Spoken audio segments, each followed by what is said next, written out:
Assalamualaikum dear students, I hope you are all fine and doing great. Our today's topic of discussion is the cell. अच्छा बच्चे, जब हम cell की बात करते हैं सबसे पहले मैं आपको सेल की जनरल सी डायग्राम शो कर देता हूँ। जब हम सेल की बात करेंगे ना, these are all the diagrams of the cell. जब हम सेल की बात करते हैं हम कहते हैं cell is the basic structural and functional unit of the living organism. ये मैंने जनरल सी डेफिनेशन बोली है। Cell is the basic structural and functional unit of living organism.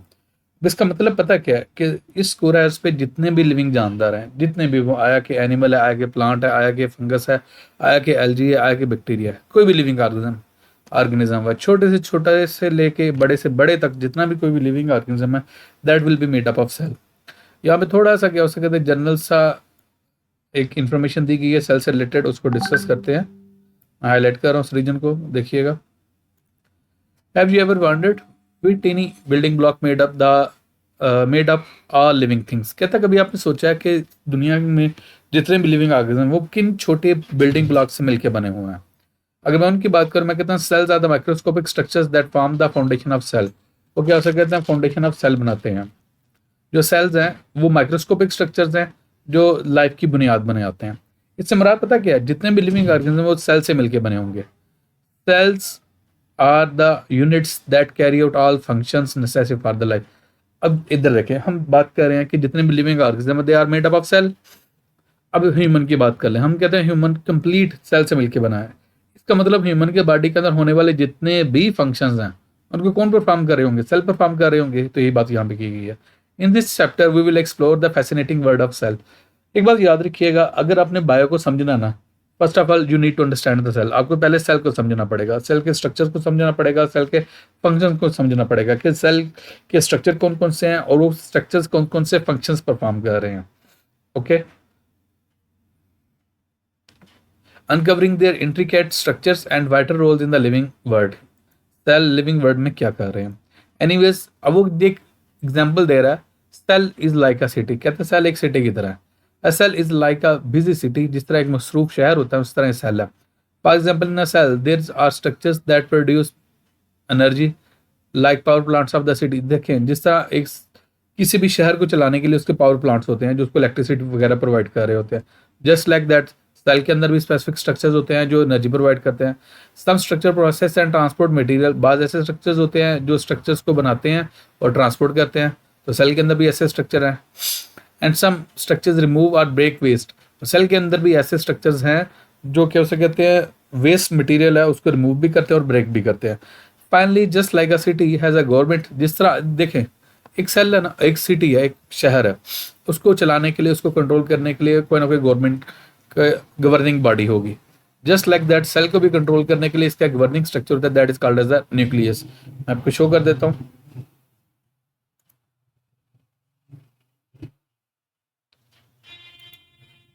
ये आप डायग्राम देख रहे हैं, ये एक सेल है, ये मिड में जो स्ट्रक्चर है that is the nucleus. This is the nucleus. एक बात याद रखिए, किसी भी सेल के अंदर जितने भी फंक्शंस कंट्रोल होते हैं उसका न्यूक्लियस कंट्रोल करता है। अब बच्चे, हमारा ये 3rd चैप्टर चल रहा है और ये आपके 9th की क्लास है। मैं आपसे जनरल सा एक क्वेश्चन पूछता हूँ। यहाँ पे हम कहते हैं ह्यूमन का जो हमारे रेड ब्लड सेल्स हैं उनके अंदर न्यूक्लियस नहीं होता। तो क्वेश्चन आता है, यहाँ पे लिटरेचर ये कह रहा है, ये बुक आपकी ये कह रही है कि सेल को फंक्शन कंट्रोल करने के लिए न्यूक्लियस होता है। तो लेकिन उसके एक्सेप्शन में हमारा जो रेड ब्लड सेल है उसके अंदर न्यूक्लियस नहीं है। तो क्वेश्चन आता है उसके फंक्शंस कैसे कंट्रोल होते हैं। ये आपके लिए एक जनरल सा क्वेश्चन है, इसको एड्रेस कीजिएगा। अगर आपको आंसर मिल गया तो जरूर क्या सा कमेंट सेक्शन में बताइएगा। नेक्स्ट सेल की थोड़ी सी इंफॉर्मेशन है, इसको डिस्कस करते हैं। मैं हाईलाइट कर रहा हूँ इस रीजन को। The cell is the basic unit of life just as bricks are the building blocks of the house. Cells are the building blocks of the living organism. कहते हैं सेल जो है ना वो जो that is the basic unit of life. ये short से definition बोल दी थी मैंने, को कंप्लीट डेफिनेशन बोली थी। Cell is the basic structural and functional unit of living organism. Mean हमारे जितने भी स्ट्रक्चर सेल के अंदर होते हैं वो भी सेल से मिलकर बने होते हैं और हमारे जितने भी फंक्शन परफॉर्म होते हैं बॉडी के अंदर वो भी सेल ही परफॉर्म कर रहा होता है। कहते हैं जिस तरह आपका घर बनाता है ना, वो ईंटों से मिलकर घर बनता है, उसी तरह लिविंग ऑर्गेनिज्म जो होता है ना उसको बनाने के लिए सेल्स इन्वॉल्व होते हैं, including plants, animals and humans. जब आप बचे एनिमल की बात करेंगे, ह्यूमंस ऑटोमेटिकली एनिमल्स में आ जाएंगे। Every living thing from the smallest bacterium to the largest whale is made up of cell. मैं आपको शो करता हूँ। जो बैक्टीरियम है that is also made up of cell, और जो वेल है वो भी सेल से मिलकर बनी है। और एक बात याद रखिए, अभी के टाइम में दुनिया के जो सबसे बड़ा जानदार है वो वेल ही है। अब ये वेल ह्यूज एक एनिमल है, तो इतना बड़ा एनिमल क्या हो सके, that is also made up of cell. Clear? Okay, next move करते हैं। Most of the cells are very small. ज्यादातर सेल्स क्या हो सकते हैं, इतने स्मॉल होते हैं that you can't see with naked eye, आप इसको नेकेड आई के साथ नहीं देख सकते। डिस्पाइट देयर साइज, कहते हैं उनके साइज के बावजूद, cells are very complex and carry out all essential functions to keep living things alive and functioning। कहता है ऑल दो ये इतने छोटे हैं लेकिन फिर भी ये इतना इनका स्ट्रक्चर कम्प्लेक्स होता है कि ये लाइफ के जितने भी फंक्शंस हैं उनको परफॉर्म करते जाते हैं। यहाँ पे छोटी सी इंफॉर्मेशन है, इसको भी हम देखते हैं। Some cells are large enough to be seen with the naked eye. कहता है बहुत सेल्स तो इतने बड़े होते हैं कि आप उनको नेकेड आई से देख सकते हैं। नेकेड आई से मुराद क्या होता है कि किसी इंस्ट्रूमेंट की हेल्प, किसी माइक्रोस्कोप, किसी लेंस की हेल्प के बगैर। For example the egg of ostrich. एक बात याद रखिएगा, जो एग होता है ना that is also a cell. वो आप मुर्गी का जो एग होता है वो भी एक सेल ही है।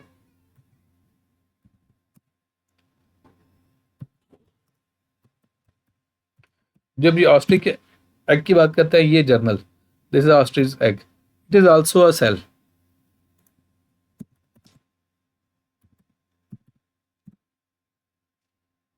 ये सेल है। क्लियर? ऑस्ट्रिच एग है। ओके, नेक्स्ट हम मूव करते हैं।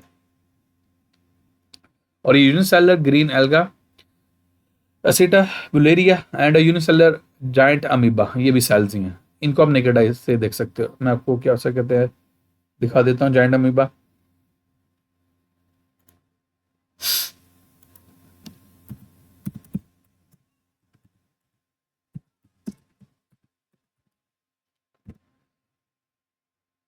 these are giant amoeba, these can also be seen with the naked eye। Clear? Okay बच्चे, जनरल हम नेक्स्ट स्ट्रक्चर की बात करते हैं। यहाँ पे इंफॉर्मेशन को थोड़ा हाईलाइट करता हूँ।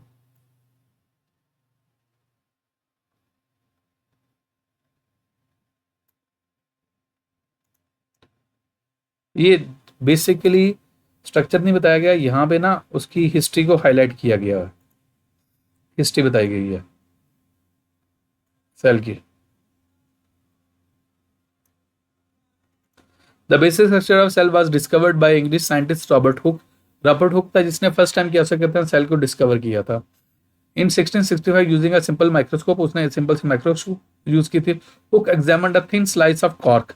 जो कॉर्क होता है मैं आपको सिंपल बता देता हूँ, जो हम वो नहीं खाते कॉर्क, जिसे हम छल्ली भी कहते हैं पंजाबी में, उसका जो सेंटर वाला पोर्शन होता है ना, जिसे हम तुक्का भी कहते हैं पंजाबी में, that is cork of the, you can say cork.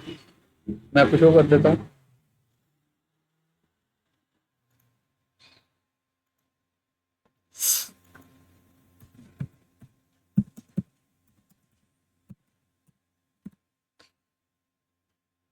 ये जो मिडल वाला पोर्शन है that is the cork.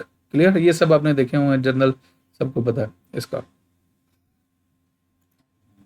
Okay, next move करते हैं। This slice of cork can discover tiny box like structure that he called cells. उसने क्या कहते हैं वो छोटे छोटे स्ट्रक्चर्स देखे थे जिसको उसने सेल्स कह दिया था। He could not study the details of internal structure. कहता माइक्रोस्कोप उसकी सिंपल सी थी, इस वजह से वो इंटरनल स्ट्रक्चर्स को नहीं था देख सकता। However, in the 19th century, the quality of microscope improved। बाद में जो माइक्रोस्कोप की क्वालिटी वो इम्प्रूव हो गई।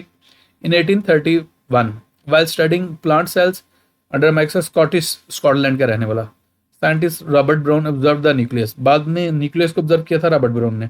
रॉबर्ट हुक ने सेल को डिस्कवर किया था और रॉबर्ट ब्राउन ने न्यूक्लियस को डिस्कवर किया था। आफ्टर दैट मैनी ऑर्गेनेल्स, आप ऑर्गेनेलिज भी बोल सकते हैं और ऑर्गेनल भी बोल सकते हैं, वह डिस्कवर्ड इन कमिंग ईयर्स। बाद में वो डिस्कवर हो गए। अब आपके माइंड में क्वेश्चन कौन से डिस्कवर हुए? गोल्गी कम्प्लेक्स, एंडोप्लाज्मिक रेटिकुलम है, माइटोकॉन्ड्रिया है, मल्टीपल राइबोसोम्स हैं, मल्टीपल स्ट्रक्चर्स हैं which are present within the cell. In the following paragraphs we will study the structures present in the cell and their functions. हम next उनके क्या हो सकते हैं स्ट्रक्चर्स भी देखते जाएंगे और उनके फंक्शंस भी देखते जाएंगे। ये छोटी सी इन्फॉर्मेशन इसको देख लेते हैं। There are two basic types of cell, prokaryotic cell and eukaryotic cell. ये मैं काफी दफा पहले भी लेक्चर में बोल चुका हूँ। अगर आप मेरे प्रीवियस लेक्चर कंसल्ट करेंगे तो मैं दोनों में क्या हो सकता है प्रोकैरियोटिक सेल और यूकैरियोटिक सेल का डिफरेंस बता चुका हूँ। एनीवेज यहाँ पे देखते हैं। Prokaryotic cells are simple and do not have membrane bound organ. इनमें मेम्ब्रेन बाउंड स्ट्रक्चर्स नहीं है। अब आपसे समटाइम क्वेश्चन ये पूछा जा सकता है कि मेम्ब्रेन बाउंड स्ट्रक्चर्स कौन से हैं। इसमें बच्चे आपका आ जाएगा गाल्जी कम्प्लेक्स आ जाएगा, एंडोप्लाज्मिक रेटिकुलम आ जाएगा, क्या उसे कहते हैं न्यूक्लियस आ जाएगा। जो डबल मेम्ब्रेन बोर्ड स्ट्रक्चर होते हैं स्पेशली वो कैसे कहते हैं नहीं होते। Eukaryotic cells are more complex and have membrane borne organelles. Clear, यहाँ तक मैं जनरल सी इंफॉर्मेशन दे दी है। नेक्स्ट लेक्चर में हम सेल वॉल को देखेंगे। Thank you.